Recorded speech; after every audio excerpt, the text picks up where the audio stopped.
İnsanların hər sözü səni narahat edir.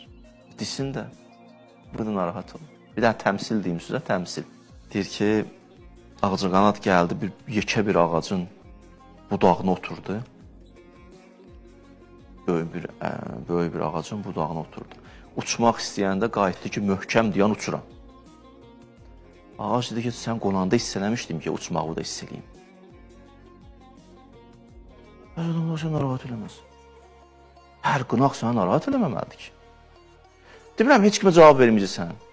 Amma başı qaçsın elə bütün gün cavablara böyük işlərdən qalacaqsın. Məsələ bu. Əzuməl xaliq fi ənfusihim. Allahın əzəmətini canları ilə duyurlar.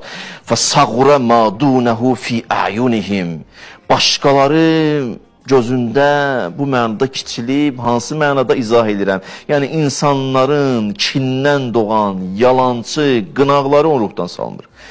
Qüdrət və izzətin Allaha məxsus olduğunu görür. İnnəl izzətə lillahi cəmiən, innəl quvvətə lillahi cəmiən. İzzət də sənə məxsus, qüdrət də sənə məxsus.